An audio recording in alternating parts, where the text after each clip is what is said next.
Hello hello hello সকল class student 10 স্টুডেন্টকে আমরা টপাস বাংলায় স্বাগত জানাই। আমরা এর আগে 245 পেজের যে সলিউশন সেটা করেছিলাম। আজকে যেটা হবে 248 পেজের তোমাদের সলিউশন করব, ঠিক আছে? সো দেখো, প্রথমে লেখা আছে প্রতি কিলোমিটার উচ্চতা বৃদ্ধিতে বায়ুর উষ্ণতা প্রায় কী হবে, বাড়বে না কমবে, বা কত বাড়বে কত কমবে।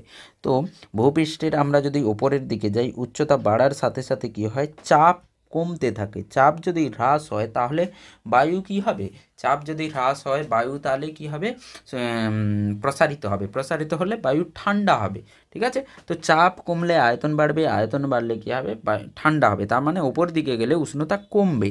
তো কমবে 6.5 ডিগ্রি কমবে, ঠিক আছে? বইতে যেটা লেখা আছে উত্তর বি দেওয়া আছে, কিন্তু ওটা ভুল দেওয়া আছে, ঠিক আছে? তো অ্যান্সার সি হবে। স্থির উষ্ণতায় গ্যাসের চাপের সঙ্গে ঘনত্বের সম্পর্ক কী আছে? তো স্থির উষ্ণতায় আমরা জানি স্যার, এটা তো বয়েলসের সূত্র। তো বয়েলের কি বলেছে যে চাপ যদি বৃদ্ধি করা হয় তাহলে কি হবে, আয়তন কিন্তু কমবে। ঠিক, এবার আয়তনের সঙ্গে ঘনত্বের কি সম্পর্ক, আয়তন যদি বাড়ে তাহলে ঘনত্ব কমবে, তার মানে আয়তনের সাথে ঘনত্বের আবার ব্যস্তানুপাতিক সম্পর্ক। তাহলে পির সঙ্গে এর ব্যস্তানুপাতিক, তাহলে ডিরেক্টলি কী হয়ে যাবে, পি 1/1 রো এরকম লিখতে পারি। তো ঘনত্বর সঙ্গে সমানুপাতিক হয়ে যাবে, ঘনত্বের সঙ্গে সমানুপাতিক। তো অপশান আমাদের বি হয়ে যাবে, সমানুপাতিক। তারপরে পেজে যাচ্ছে, এসটিপিতে 1 লিটার H2 এর ভর কত হবে? এসটিপিতে 1 লিটার H2 যে ভর সেইটা কত হবে আমাকে বলছে 1 লিটারে। তো তাহলে দেখো, এখানে আমাকে মোল লিখতে হবে। মোল আমরা কি জানি, মোল আমরা জানি আয়তন বাই 22.4, এটাই আমাদের কিন্তু এসটিপিতে মোল হয়ে যায়। ঠিক, তার সাথে ভরকে কীভাবে, প্রদত্ত ভর এম বাই H2 আণবিক ভর, ঠিক আছে? তো এখান থেকে আরও একটা ফর্মুলা আছে যে আমাদের এর সংখ্যা, অণু বা পরমাণুর সংখ্যা, ক্যাপিটাল এন দিয়ে লিখি, অণু বা পরমাণুর সংখ্যা বাই অ্যাভোগাড্রো নাম্বার। তো মোলের এই তিনটে, এই যে ফর্মুলাটা আছে পুরো, এই ফর্মুলাটা যদি মনে রাখো তাহলে যে কোনো কোশ্চেন সলভ হবে। তো এসটিপিতে 1 লিটার বলেছে। এবার আমি কি করে বুঝবো কোন ফর্মুলা? তো আমরা এই দুটো ব্যবহার করব, কারণ আমাকে আয়তন আর ভরের সম্পর্ক চেয়েছে। তাহলে এটাও ইউজ করব না, এটাও ব্যবহার করব না। তাহলে আসবে কি, ভি 1 লিটার দেওয়া আছে 1/22.4, সেখান থেকে আমরা এম, আমাকে ভর চেয়েছে কত, এম বাই আণবিক ভর, H2 আণবিক ভর কত হয়ে যাবে, 2 হয়ে যাবে। তাহলে এখান থেকে আমাদের এম যেটা হবে সেটা হবে 2/22.4, 2/22.4, ঠিক। তাহলে একে ক্যালকুলেট করে দেখতে হবে যে 1/11.2, 1/11.2 ক্যালকুলেট করে দেখতে হবে। তো যেটা আসবে এখান থেকে 0.0892, 0.0892। তাহলে আমাদের এরকম কোনো অপশান আছে দেখি, হ্যাঁ অপশান সি আছে, 0.089, 0.089, ঠিক আছে? 0.89 নয়, 0.089। চলো তারপরে, তাপ পরিবাহিতা কে হলে তাপীয় রোধাঙ্ক কত হবে? তাপ পরিবাহিতা আর রোধাঙ্ক, মানে রোধ আর পরিবাহিতা দুটো কিন্তু একের অনন্য। যদি পরিবাহিতা ভালো হয় তাহলে রোধাঙ্ক বেশি হবে। তো আমরা বলতে পারি এখানে পরিবাহিতা কে যদি হয় সেটা ব্যস্তানুপাতিক হয়ে যায় 1 রোধাঙ্ক রো, ঠিক। তো তাপীয় রোধাঙ্ক কী হয়ে যাবে, 1/k হয়ে যাবে, 1/k। সো 1/k আমরা কোথায় দেখতে পাচ্ছি, অপশান এ, অপশান এ হয়ে যাবে। তারপরের প্রশ্ন হচ্ছে, 2 সেমি দৈর্ঘ্যের একটি বস্তু অবতল দর্পণে বক্রতা কেন্দ্রে রাখলে প্রতিবিম্বের দৈর্ঘ্য ও বস্তুর দৈর্ঘ্যের অনুপাত কী হবে? তো প্রতিবিম্বের দৈর্ঘ্য আর বস্তুর দৈর্ঘ্যের অনুপাত চেয়েছে, মানে প্রতিবিম্বের দৈর্ঘ্য হচ্ছে আই বাই বস্তু ও, মানে সেটা আমাদের কি চেয়েছে, বিবর্ধন চেয়েছে অ্যাকচুয়ালি। তো তাহলে বক্রতা কেন্দ্রে যদি রেখে দেওয়া হয় অবতল দর্পণের, একই জায়গায় ছবি তৈরি হয় এবং একই আকারের ছবি তৈরি হয়, কিন্তু অবশীর্ষ হয়ে যায়, ঠিক আছে? তো অবতল দর্পণের ক্ষেত্রে দৈর্ঘ্য বস্তুর যে উচ্চতা হবে সেটাই কী হবে, প্রতিবিম্বের উচ্চতা। তাহলে এম যেটা হয়ে যাবে 1 হয়ে যাবে। তো আমাদের অপশান সি হবে, অপশান সি। চল নেক্সট কোশ্চেন, বলছে বস্তুর সকল অবস্থাতেই অসৎ প্রতিবিম্ব তৈরি হবে আর সমশীর্ষ গঠন করবে। ঠিক, তো খেয়াল রাখবে সব সময় অসৎ ছবি আর সমশীর্ষ এরকম হয় কিন্তু উত্তল দর্পণে। উত্তল দর্পণ মানে আমাদের বাড়ির যে স্কুটি বা বাইক আছে সেই বাইকের যে আয়নাটা পেছনে দেখার জন্য যে দর্পণটা ব্যবহার করে সেটা উত্তল দর্পণ। ঠিক, এবার তুমি বলবে স্যার উত্তল দর্পণ তো এখানে অপশানে নেই, তো উত্তল দর্পণের মতো কাজ করে অবতল লেন্স। অবতল লেন্স, ঠিক, উত্তল দর্পণ অবতল লেন্স একই প্রকারের দেখায়, ছবি দেখায়, প্রতিবিম্ব গঠন করে। আর অবতল দর্পণ উত্তল লেন্স একই রকম হয়। ঠিক, সো উত্তল দর্পণ অবতল লেন্স যেখানে থাকবে অ্যান্সার। তো অবতল লেন্স আমাদের দেওয়া আছে, তো অপশান সি হয়ে যাবে।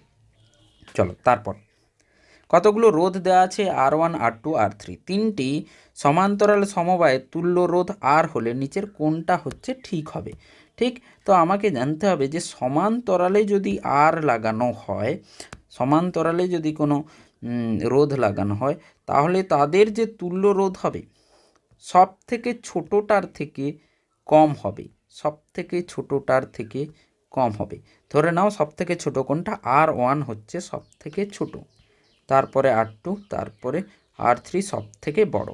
কিন্তু সমান্তরালে যদি তুল্য রোধ তিনজনের বের করি আমরা যে রোধ পাবো সেই রোধটা সব থেকে ছোটো রোধের থেকে কম হবে। তোমরা ক্যালকুলেশন করে দেখে নিতে পারো, সব থেকে ছোটো রোধের থেকে কম হবে, তার মানে অপশান আমাদের ডি হয়ে যাবে, ডি ফর দিল্লি, ডি। চলো, নাইক্রোম তারের বৈশিষ্ট্য হলো, নাইক্রোম তারের বৈশিষ্ট্য কি? এই নাইক্রোম তার আমরা কোথায় ব্যবহার করি? বাড়ির যে রুম হিটার, রুম হিটারে নাইক্রোম তার ব্যবহার করা হয়। হিটার যেহেতু আমরা ব্যবহার করছি তাহলে আমরা চাইবো বেশি তাপমাত্রা সহন করে বেশি তাপ দিতে পারবে। ঠিক, তাহলে এর গলনাঙ্ক বেশি হতে হবে আর এর রোধাঙ্ক, রোধ বেশি হলে বেশি হিট দিতে পারবে, কারণ হিট হচ্ছে I²RT। ঠিক, হিট মানে তাপ শক্তি, তাপ শক্তি বেশি তখনই দিতে পারবে যদি এর রোধ বেশি থাকে, রোধ বেশি থাকলে H বেশি হবে, তার মানে রোধাঙ্কও বেশি হতে হবে, গলনাঙ্ক মানে যেন গলে না যায়, তো গলনাঙ্কও বেশি হতে হবে। ঠিক, নিউক্লিয়ার রিঅ্যাক্টরে মডারেটর হিসেবে ব্যবহৃত হয়। মডারেটর কি করে? মডারেটর হচ্ছে আমাদের যে থাকে, যে নিউট্রন থাকে সেই নিউট্রনগুলিকে থামানোর কাজে লাগে। ঠিক, যখন আমাদের হয় নিউক্লিয়ার বিভাজন হয় তখন 3টে নিউট্রন গতিশীল হয়, 3টে নিউট্রন খুব গতিশীল হয়, সেইগুলোকে থামানোর জন্য আমরা ব্যবহার করি মডারেটর। তো মডারেটর হিসেবে আমরা ভারী জল ব্যবহার করি D2O আর গ্রাফাইট ব্যবহার করি, গ্রাফাইট। সো ভারী জল আর গ্রাফাইট, এখানে ভারী জল তো দেওয়া নেই তাহলে আমরা গ্রাফাইট ব্যবহার করব। কেউ যদি বলে স্যার ক্যাডমিয়াম কী কাজে লাগে? ক্যাডমিয়াম হচ্ছে অ্যাবজর্ব হিসেবে কাজ করে, মানে এ শোষণ করে নেয় কাকে? এনকে শোষণ করে নেয়, নিউট্রনকে শোষণ করার কাজে লাগে। ঠিক আছে, আর মডারেটর হিসাবে নিউট্রনকে স্লো করার জন্য, নিউট্রন যে উচ্চ গতিবেগ নিয়ে যাচ্ছে সেই গতিবেগকে কমানোর জন্য আমরা মডারেটর ব্যবহার করি। ঠিক আছে, চল 1.10, নিচের পরমাণু ক্রমাঙ্ক বিশিষ্ট কোন মৌল জোড়ের একই রাসায়নিক ধর্ম? একই রাসায়নিক ধর্ম সেটাই দেখাবে যাদের গ্রুপ একই আছে, যাদের গ্রুপ একই হবে। মানে আমরা যদি গ্রুপ বলি তাহলে 3 আর 11, 3 হচ্ছে লিথিয়াম আর 11 হচ্ছে সোডিয়াম, এরাই কিন্তু একই গ্রুপে থাকে, একই গ্রুপ আর পিরিয়ড হয়, তো এই দিকে একই পরপর করে থাকে লিথিয়াম আর সোডিয়াম, তাহলে অপশান যেটা আমাদের হয়ে যাবে সেটা এ হয়ে যাবে। ঠিক, সমযোজী এক বন্ধন বা সমযোজী দ্বিবন্ধন উভয়ই আছে এমন যৌগটি কোনটি হবে?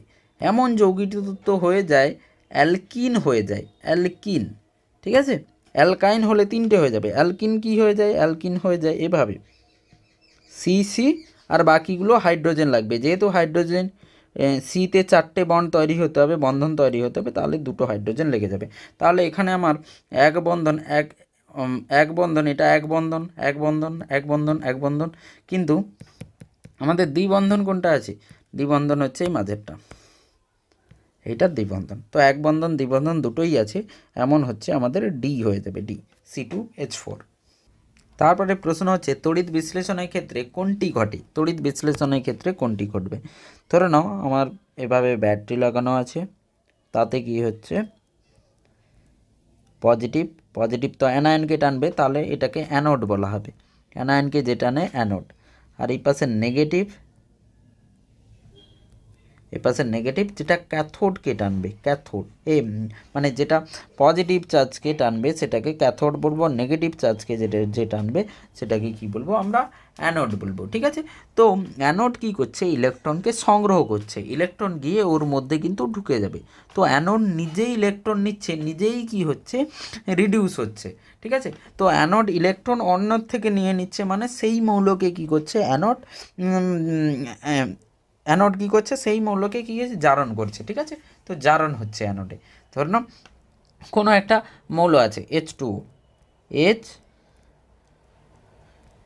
HO, আর এখানে সরি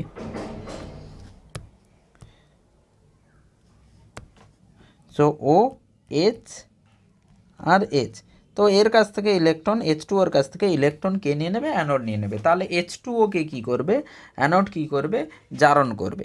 ঠিক আছে, তো অ্যানোডে আমার যেটা হবে জারণ হয়ে যাবে, যে কোনো মৌলের জারণ হবে, আর ক্যাথোডে কী হয়ে যাবে, বিজারণ হবে। তো অপশান আমাদের এটা। কিন্তু ক্যাথোড নিজেই কী হবে, ক্যাথোড নিজেই কী হবে, জারণ করবে। ক্যাথোড নিজেই হচ্ছে, আর অ্যানোড নিজেই কী হবে, ইলেকট্রন নিয়ে বিজারণ হবে, কিন্তু মৌলকে কী করবে, জারণ করবে। তো অ্যানোডে জারণ হয়ে যাবে, ক্যাথোডে বিজারণ হবে। সদ্য প্রস্তুত নাইট্রোপ্রোসাইড দ্রবণে H2S চালনা করলে দ্রবণের বর্ণ কী হয়ে যাবে, বেগুনি কালার হয়ে যাবে, দ্রবণে বেগুনি কালার, পার্পল কালার হয়ে যাবে, অপশান ই। তারপরে প্রশ্ন হচ্ছে যে থার্মিট পদ্ধতিতে নিষ্কাশন করা যায় না এরূপ ধাতুটি হলো, অ্যালুমিনিয়াম হয়ে যাবে। অ্যালুমিনিয়ামকে থার্মাইট প্রসেস দ্বারা কী হয়, নিষ্কাশন বা এক্সট্রাক্ট করা যায় না। ঠিক আছে, তারপরের হচ্ছে কোশ্চেন যে আমাদের C2H5OH অ্যালকোহল কনসেন্ট্রেটেড H2SO4 এর সঙ্গে রিয়েক্ট করছে, H2SO4 এর সঙ্গে রিয়েক্ট করছে 170 ডিগ্রিতে। তো 170 ডিগ্রিতে যদি করে তখন যেটা হয় আমাদের ইথিন তৈরি হয়। ইথিন মানে C2H4 এটা তৈরি হবে 170 ডিগ্রিতে। কী হবে, এটা তৈরি হবে। তার মানে C2H4 কোথায়, অপশান আমাদের ডি হয়ে যাবে, ডি। C2H4 ইথিন, ওকে এটা কি, আচ্ছা CH4 নয়, অপশান ডি নয়, অপশান বি হবে, C2H4, অপশান বি। চলো গ্রুপ বির কোশ্চেনগুলো করে দেখি।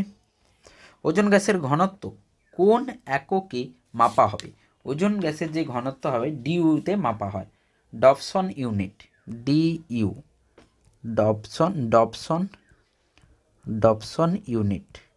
ডবসন ইউনিটে মাপা হবে। তারপরে কোশ্চেন হচ্ছে গ্যাস হোল কি হয়ে যায়, গ্যাস হোল কি, তো গ্যাস হোল হয়ে যাবে 90% পেট্রোল, আর 10% পেট্রোল মানে গ্যাসোলিন, আর 10% হচ্ছে অ্যালকোহল, 10% অ্যালকোহল, যেটা আমরা ইথাইল অ্যালকোহল বলতে পারি বা ইথানল বলতে পারি, ইথানল। ঠিক আছে, সো 90% গ্যাসোলিন হবে, 10% ইথানল, সেই মিলিয়েই আমাদের গ্যাস হোল তৈরি হয়। কোন জ্বালানির তাপন মূল্য সব থেকে বেশি হয়, তো জ্বালানির তাপন মূল্য সব থেকে বেশি হয়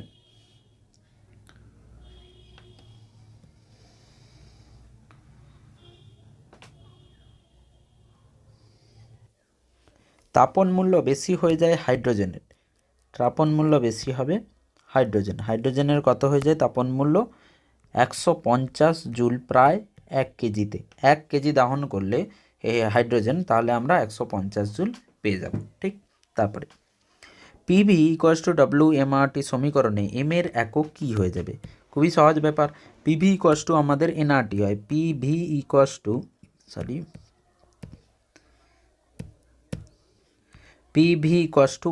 NRT, যেখানে N হয়ে যায় প্রদত্ত ভর বাই আণবিক ভর, MRT, আর M এর জায়গায় এখানে কি করেছে, W লিখেছে। ঠিক আছে, প্রদত্ত ভর W লিখেছে। তো এখানে যে হবে,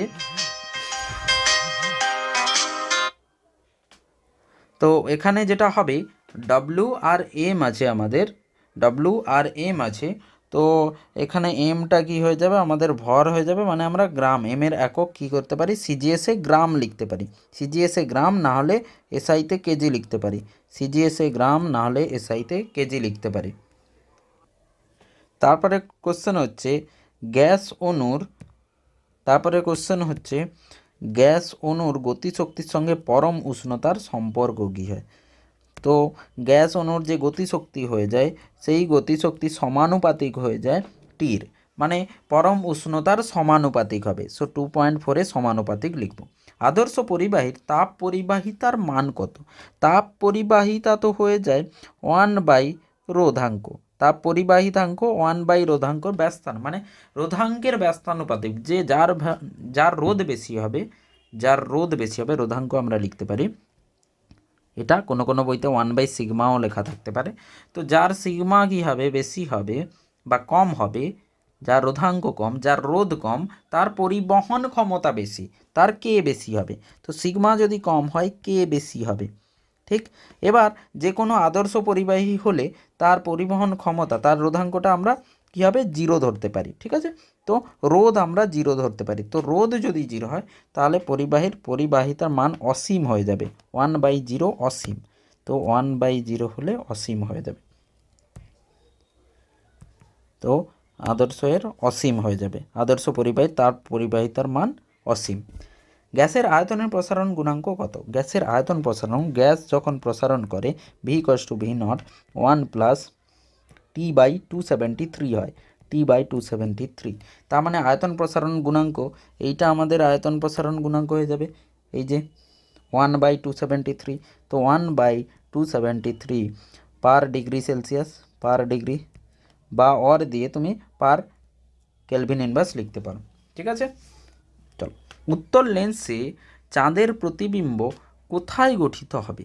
উত্তল লেন্সে চাঁদের যে প্রতিবিম্ব হবে সেটা কোথায় গঠিত হবে। উত্তল লেন্স, তো উত্তল লেন্স যদি হয়ে যায় এভাবে হয়, উত্তল লেন্স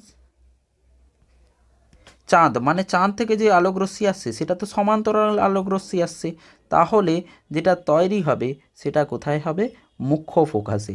মুখ্য ফোকাসে আমাদের যে প্রতিবিম্ব আছে সেটা তৈরি হবে। তো মুখ্য ফোকাস, মুখ্য ফোকাস বা ফোকাসে লিখলেই হবে। ঠিক আছে, মোটর গাড়ির ভিউ ফাইন্ডারে কোন ধরনের দর্পণ ব্যবহৃত হয়। মোটর গাড়ির ভিউ ফাইন্ডার, আমি যে বলছিলাম যে আমরা পেছনে দেখার জন্য ভিউ ফাইন্ডার ব্যবহার করি, তো আমরা কোন দর্পণ ব্যবহার করব, আমরা উত্তল দর্পণ ব্যবহার করব, উত্তল দর্পণ। ঠিক, উত্তল দর্পণ ব্যবহার করায়, কারণ সবসময় কী হয়, অসৎ প্রতিবিম্ব তৈরি হবে আর সমশীর্ষ তৈরি হবে, এবং দৃষ্টিক্ষেত্রও খুব বেশি হবে, অনেকটা দূর অনেকটা জায়গা জুড়ে আমরা কিন্তু দেখতে পাবো ভিউ ফাইন্ডারে। ঠিক, বিওটির দ্বারা কি পরিমাপ করা হয়। বিওটি হচ্ছে board of trade unit, BOT হচ্ছে বোর্ড অফ ট্রেড ইউনিট। তো বিওটি এটাকেই আমরা বলি মানে কিলোওয়াট ঘন্টা, আমরা কিলোওয়াট ঘন্টা আর বিওটি একই জিনিস। ঠিক আছে, তো যেটা হয় সেটা কি পরিমাপ করা হয়, আমরা যে শক্তি ব্যবহার করি, আমরা যে তড়িৎ শক্তি যেটা আমরা করি, তড়িৎ শক্তি পরিমাপ আমরা এখান থেকে বিওটি থেকে করি। তো তড়িৎ শক্তির পরিমাপ, তড়িৎ শক্তি, ক্ষমতা নয়, তড়িৎ শক্তির পরিমাপ করা হয়। ঠিক আছে, চল, মানে যে শক্তিটা আমরা ব্যবহার করি, ব্যয়িত শক্তি বলতে পারো, তড়িৎ শক্তি, ব্যয়িত তড়িৎ শক্তির পরিমাণ। সত্য মিথ্যা। উষ্ণতা বৃদ্ধিতে অর্ধ পরিবাহী রোধাঙ্ক বৃদ্ধি পায়। উষ্ণতা যদি বৃদ্ধি করি অর্ধ পরিবাহী, তো দেখো উষ্ণতা বৃদ্ধি আমি পুরো বলে দিচ্ছি, যদি পরিবাহী হয়, যদি পরিবাহী হয়ে যায় তাহলে টেম্পারেচার বাড়ালে রোধ কি হয়ে যায়, বেড়ে যায়, মানে হিতে বিপরীত হচ্ছে। আমি কোনো পরিবাহী কিনে এনেছি, তাপমাত্রা বাড়িয়েছি, ফলে কী হচ্ছে, কারেন্ট কমে যাচ্ছে, রোধ বেড়ে যায়। কিন্তু অর্ধ পরিবাহীর ক্ষেত্রে উল্টোটা হয়। অর্ধ পরিবাহীর ক্ষেত্রে আমি যদি তাপমাত্রা বাড়াই তাহলে রোধ কমে যায়, তড়িৎ প্রবাহ বেশি হয়ে যায়। তড়িৎ প্রবাহ বেশি হয় কারণ বেশি ইলেকট্রন কী হয়, বন্ধন থেকে মুক্ত হয়ে যায়, তাহলে রোধ কমবে। তো উষ্ণতা বৃদ্ধিতে অর্ধ পরিবাহীর রোধাঙ্ক বৃদ্ধি পায়, তো বৃদ্ধি পায় না, রোধ কমেছে মানে রোধাঙ্কও কমবে, তার মানে এটা মিথ্যা হয়ে যাবে, মিথ্যা। ঠিক। কেউ যদি বলে স্যার অন্তরক বা অপরিবাহীর জন্য কী হবে, তাপমাত্রা যদি খুব বেশি বাড়ানো হয় তাহলে কী হবে, রোদ কী হবে, কমবে। একমাত্র পরিবাহী হচ্ছে উল্টো। ঠিক আছে। এর পরের যেগুলো আছে সেগুলো হচ্ছে তোমাদের বইয়ের অ্যান্সারে আছে, এক্সপ্লেন করার কিছু নেই, তো তোমরা সেখান থেকে করে নেবে। ঠিক আছে, যেগুলো এক্সপ্লেন করার ছিল আমি তোমাদের বুঝিয়ে দিয়েছি। ঠিক আছে। সো এর পরেরগুলো আবার করব, যেগুলো তোমাদের যেগুলো এক্সপ্লেন কেমিস্ট্রিগুলো এক্সপ্লেন করা থাকবে না সেগুলো আমি করব না। ঠিক আছে।